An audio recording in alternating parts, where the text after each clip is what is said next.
What is going on, guys? Ultimate Deadpool here. Finally back with a real video. Well, sort of real video. So, as you guys might have remembered a couple months ago, I did a video, or said a video, where I was going to take 12-inch Marvel figures that you can get for like $10 or so on Walmart or whatever, and customize them to hopefully try to make them look a little bit better. I have 2 out of the 3 done that I said. I'm waiting on Deadpool, so that way I can do a side-by-side comparison of what he was versus what he ends up being. And plus the one that I have currently I don't want to destroy or customize because it has sentimental value to me, even though it is just a cheap 12-inch Deadpool. But today what we have is Venom and Spider-Man. Venom has had a lot more customized work done than Spider-Man did, but we'll get into all of that here in a little bit. So without further ado, let's go ahead and start off with Spider-Man. Alright, starting off with Spider-Man. Now, he's by far the simplest, I think, upgrade or custom work or whatever that I have ever done to pretty much any of my custom figures, which some of them are all in the background, with the exception of Turtle Experiment number 15 before he turned into Metalhead. That is basically just a stock Cobra Kai Michelangelo with some actual fabric pieces, a new bandana, and some swords glued onto his back. Other than that, he's exactly stock, and his wristbands were painted black to match the rest of the aesthetic. Otherwise, he is completely stock from head to toe. This one is completely stock from head to toe, except for the black lines. I wanted to do silver, but the method that I was doing to get the lines on it, it was not working with the paint that I was trying to do. I started on the boot, and the boot ended up actually dyeing the red just a little bit too dark. You can't really tell it on camera now, but just know that there are spots on this on his boot that are darker red than what was originally, because I was trying to use the mold to my advantage, put paint on there and wipe it off, and hopefully the stuff that got stuck in that crevice would have stayed. Unfortunately, that was not the case. But what I ended up doing is I did the same thing I did when I made the Lego Batmobile Spider-Man car. So for those of you who have seen that or remember that, I basically took a Sharpie and went over each individual web line by hand. So obviously some parts they did rub up more than others. Other parts are cleaner more so than others. And then his hands look absolutely terrible, but we'll ignore that. His head isn't horrible. It's actually not too terrible. I just wish that it was a thin-tipped Sharpie rather than the black, thick-tipped Sharpie that I had. And then I found these bases that you can get for, I think they were like maybe $10 or so on eBay. I'll put a link in the description below if you want to try to get one. But it's basically a standard like 1/12, 1/6 scale or Hot Toys base that's blank. It does come with an adjustable stand, or as some people call it, a crotch grabber. And it is actually an identical replica of a Hot Toys stand. And then you have just a squared base, and then the name tag. So what I did is I actually took custom artwork from the first ever solo issue of Spider-Man, The Amazing Spider-Man number 1, and then I cut it out, glued it onto the base, and then found some Spider-Man name print and printed it out and glued everything on. So now my cheap Spider-Man 1/6 scale figure has a relatively nice display base. Now, I may end up giving this base to a Hot Toys Spider-Man, depending on how I go about it. I might do a cheeky little Easter egg and have Andrew Garfield standing on this base because he was the Amazing Spider-Man. But I don't know. So anyway, that's pretty much it with Spider-Man. He literally just every single web line on him, front and back, was hand drawn in with Sharpie. And that was pretty much it. So let's go on to the much more impressive Venom. Okay, Venom was a lot more involved. A lot more has changed from what he looked like originally. And by the way, I did not say this in the Spider-Man segment, but if my editor is worth anything, there should be images showing up right now of what this Venom looked like beforehand, as well as an up-close shot here and a little bit of what I had to do to give him a more realistic texture. So basically what I did is I didn't want to just spray paint Venom all black and then paint a spider on his chest. No, I wanted to do something different. So what I ended up doing was this is going to sound scary. I took a mini blowtorch stash lighter and heat practically melted most of the plastic. That sounds scary, but here's a reference image of what I did to give it this texture, and it looked like it was all bubbly and very chaotic and gooey, and it looked to me like what Venom should look like.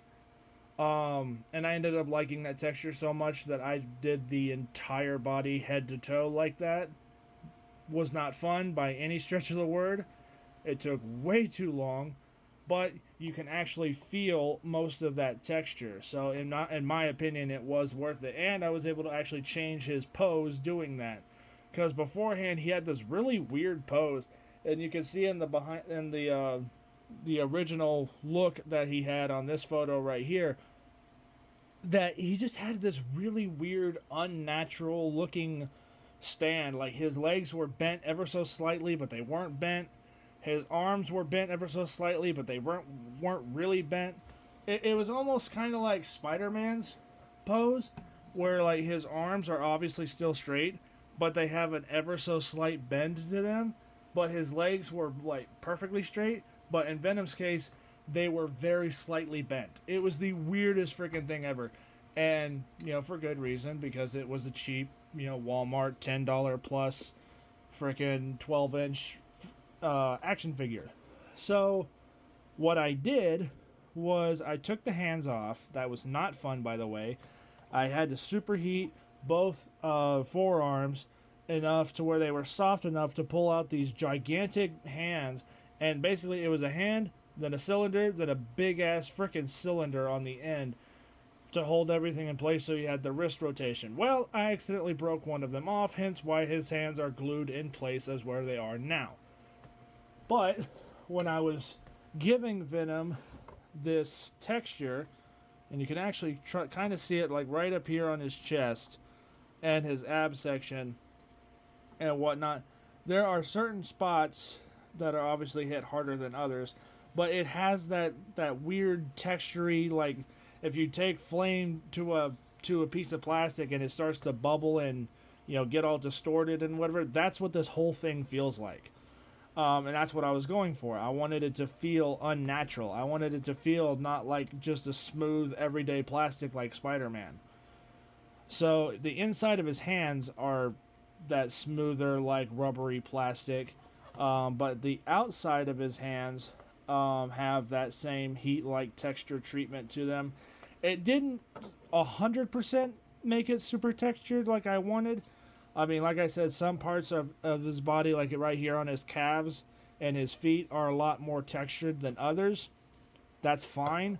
It was never going to be foolproof because I customize stuff all the time, but never this big, trying to create texture off of something that's super duper smooth. So for me, it was fine. It works. I can live with that. So then when I spray painted Venom to kind of get rid of the ugly ass spider that they had, for reference, this is what he looked like, this is what mine looks like. Night and day difference on the spider. And I was so afraid that I did the spider wrong when I first was starting it. But it was one of those things that the more and more I look at it, the more and more I like it. But the original Venom, before I did all this to him, his spider looked so stupid. It was in the completely wrong place. It looked awful. And there wasn't anything on his back either. All of this was done by me. And yes, I know I filled in the stupid little square portion on Venom, and I did not do that to Spider-Man. I was going to do it to Spider-Man, but I didn't want to screw up his spider because this is actually raised. You can feel that molded into his body. So to fill all that stuff up, and I didn't want to paint the entire freaking suit.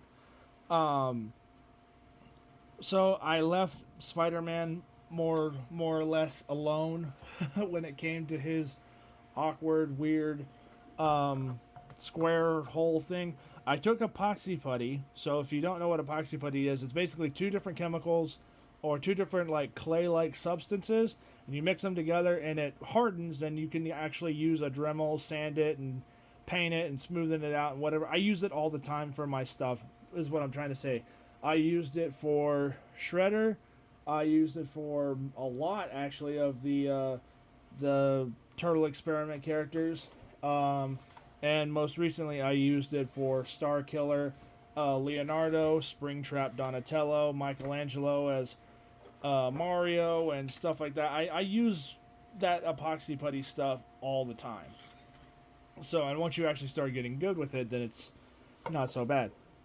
So, I filled his back section in, and then I'm like, okay, I've got everything spray painted. I've got everything, what I think the texture should be, so it's not super duper smooth plastic. It has that kind of weird, gritty, bubbly style texture to it. Where do I do from there? So, like I said, his original stance was so weird because, like, he could be standing straight up and down like this, but his legs would be slightly bent, his arms would be slightly bent. So I changed the pose. I re-angled his feet by heating up everything and just slightly, gently bending the plastic, cooling it, letting it cool off in the pose that I wanted, so that way when he's standing straight up and down, when he's actually standing straight up and down, it looks more like he's trying to lunge at you, or like he's getting ready to attack you. Like right there, is perfect, and that's kind of the pose that I wanted Venom to have. And then I did the same thing up here. I heated all of this plastic, bent his arm forward, bent this one up slightly, just a little bit more, and then went from there.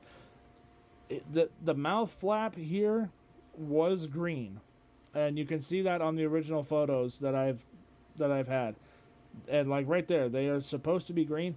I tried to do a blend where it was red and green, kind of like how it looks like in the comic books from time to time. That did not work. So what I ended up going with was just like a blend of red and green, and then I did the gums and inside of his mouth and whatever. All of that was black, and his gums were all black. So in my opinion, this looks a lot better than it did beforehand. And then I didn't want to just stop there at the spider, because when I started doing the spider, it was so scary because I did not want to mess it up, because Venom has an iconic look.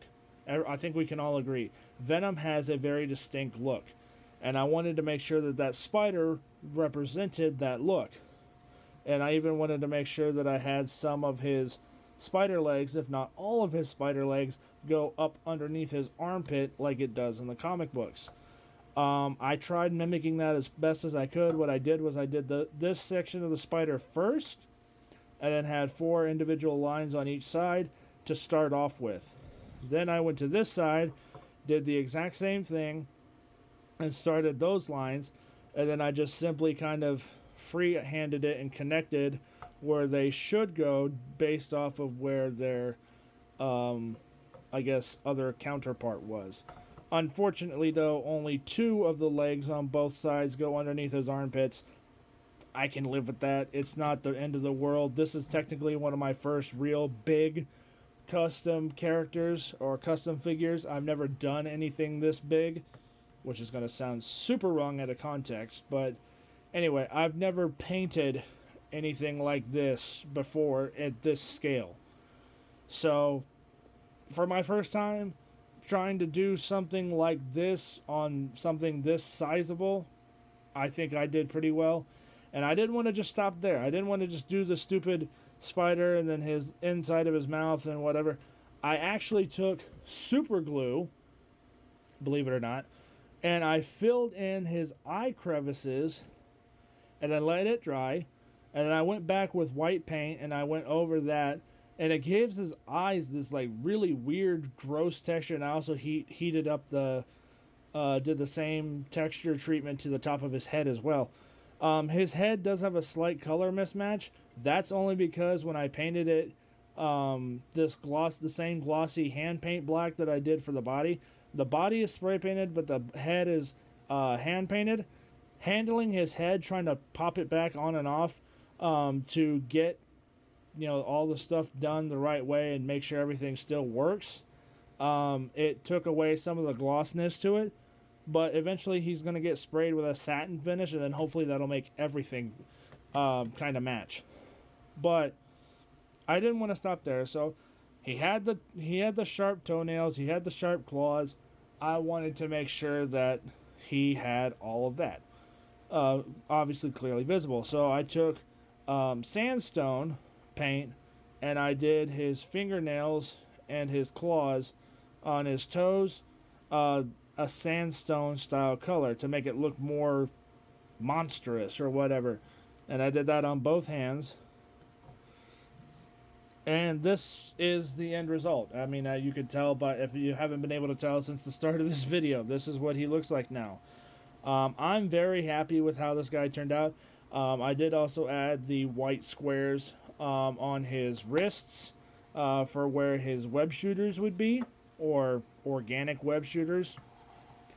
And then just like Spider-Man's base, I got Venom the Lethal Protector on there, as well as Venom's first issue, or first solo issue of Venom the Lethal Protector right there on his base as well.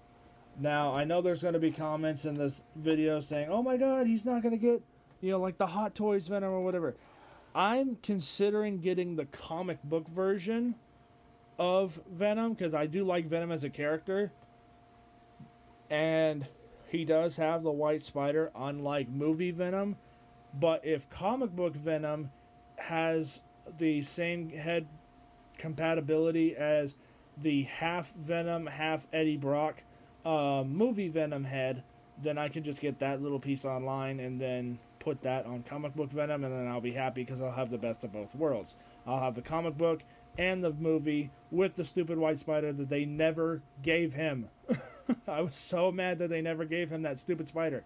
But anyway, I was thinking about adding, the little white veins and stuff all over him, kind of like the movie's Venom. I decided against that. To me, the spider was good enough, and I left it well enough alone. So, let me know what you guys think, and let's go ahead and finish off this video with Spider-Man and Venom standing together once more. And there you go, guys. Currently, my only 1/6 scale versions of Venom and Spider-Man. Now, Spider-Man's probably about the same height as one of the Hot Toys Spider-Man, but Venom is definitely going to be a lot shorter than his Hot Toys counterpart whenever that does happen, if that happens. But just for now, these two are going to stand in my new display case that I have. And to me, these guys are going to be just fine for now. They're cheap as hell. They're customized to an extent. Venom a little bit more so than Spider-Man. But for now, these things will do just fine.